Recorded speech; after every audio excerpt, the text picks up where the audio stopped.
Oi, pessoal, hoje é dia 15. O terceiro exercício de concentração, o Grabovoi fala para a gente sentir a bênção de Deus. E isso aqui é muito fácil de perceber a bênção de Deus nessa árvore maravilhosa, né? Nessa macieira. As duas ali, elas ficam na frente da minha casa e a Maria Antônia perguntou se eu pego essas maçãs, porque ela sabe que eu pego as maçãs e levo para as ovelhas. Ela perguntou se eu pego daí. Ela falou que tomara que dê muitas maçãs para eu poder levar. Incrivelmente, eu não posso. Eu vejo essas maçãs apodrecerem ali, não posso pegar porque eu não posso entrar. Porque o terreno é de uma pessoa que cuida das ovelhas. Essa pessoa ali, o terreno está todo arrumadinho ali para plantação. É o dono das ovelhas que cuida com uma outra pessoa e eu não posso levar. Então, eu queria trazer essa questão, porque eu quero trazer muitas questões por causa desses exercícios e das concentrações e das sequências. Do estudo do Grabovoi, eu tenho entendido o mundo de outra forma. E eu não entendia isso. Eu não entendia a ovelha está aqui do lado, a maçã está aqui e eu não posso levar a maçã para a ovelha. É um entendimento errado do mundo. É um entendimento. Eu imagino que essa pessoa acha que ela vai ficar me devendo favor. Uma outra coisa é o impedimento da felicidade. Essa pessoa, eu já ofereci o meu terreno para as ovelhas ficarem e ele até fez uma cerca lá para as ovelhas irem, mas elas nunca foram. Ele não finalizou, porque ele gastou 6 meses para poder ir lá finalizar e eu fiquei andando no meio do mato alto que eu não podia cortar porque eu estava esperando as ovelhas irem comer.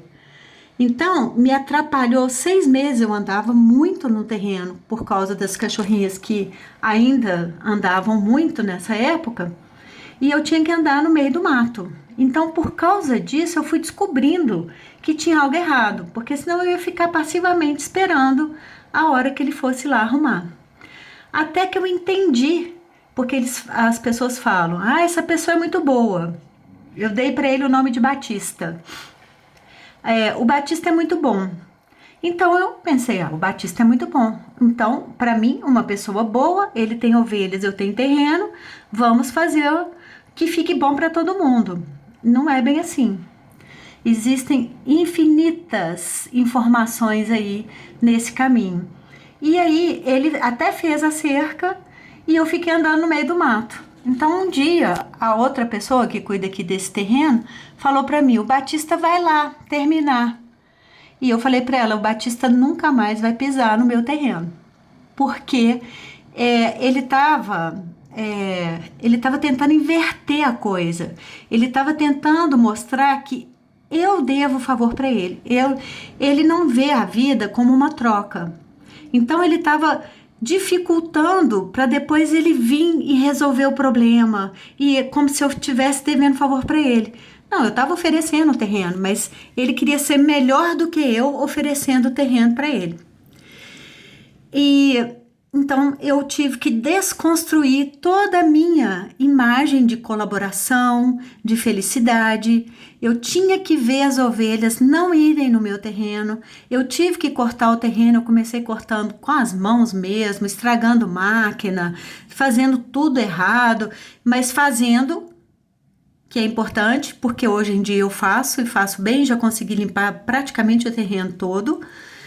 Já acostumei com as máquinas, já acostumei com as plantas, o que o dinheiro, nesse caso, não compraria, nem o poder dele e nem pagar por isso. Eu estou misturando os assuntos, porque às vezes a gente acha que se tem dinheiro, pode pagar. E não pode, porque o problema nem sempre é o dinheiro. Nesse caso, era uma questão de poder. tanto das ovelhas como para pagar para alguém cortar. Eu tive que aprender mesmo e desenvolvi muita habilidade, inclusive eu desenvolvi o entendimento dessa coisa do poder, que o meu esforço lá, eu fui conversando com a grama, conversando com a terra, conversando com as ovelhas, conversando com o meu sofrimento de não poder dar maçã para as ovelhas, de conseguir depois de um tempo mandar escondido através do muro, mas eu tenho que pegar em outros lugares, carregar o peso, levar para lá e dar para elas porque eu gosto. E eu acho que ele sabe. Eu acho que ele sabe que eu faço isso, porque é difícil de fazer coisas aqui e as pessoas não verem. Mas assim eu não tô pegando ali e ele finge que não tá vendo e eu finge que não tô fazendo. Mas também não posso fazer descaradamente. E eu quero falar muito sobre essas relações dessa hipocrisia cultural, que é uma sequência que tem no livro da normalização psicológica, sequência para a normalização psicológica, e que desvendou para mim muito os mistérios dessas relações destrutivas. Por que que as pessoas preferem as relações, ou preferem ou não sabem escolher uma relação saudável? Por que que elas fazem essa teia social para o mal, para a destruição, mesmo que seja a autodestruição? Essa pessoa, o Batista, uma vez eu falei para ele que as ovelhas estavam com fome, porque muitas vezes ele maltrata e deixa elas aqui. E a resposta que ele me deu foi: eu também passo fome. Eu também tenho que trabalhar muito, né? É o que ele quis dizer. Eu trabalho muito e muitas vezes eu passo fome. E podia ser o contrário. Nem as ovelhas, nem ele passarem fome. O meu terreno, a minha proposta não é delicada, singela, porque é um terreno pequeno, mas alimentaria as ovelhas por uma semana e ele poderia descansar essa semana e trabalhar menos. E era de graça. Era só para eu ver as ovelhas lá. Mas aí eu não é tão de graça porque eu não ia precisar pagar ou cortar o mato do terreno. Elas trabalhariam para mim. Então seria bom para todo mundo. Isso foi insuportável para eles aqui. Como eu não posso ir lá e buscar a maçã. Eu vou falar muito sobre isso, porque a gente vai ver esses padrões não só aqui, mas em todo lugar, o tempo todo. E com a luz que o Grabovoi traz para a gente, com a nossa luz, junto com a luz do Grabovoi, a gente vai desvendar essas questões todas. Eu te vejo na eternidade e jogo pétalas de rosa sobre você. Um abraço.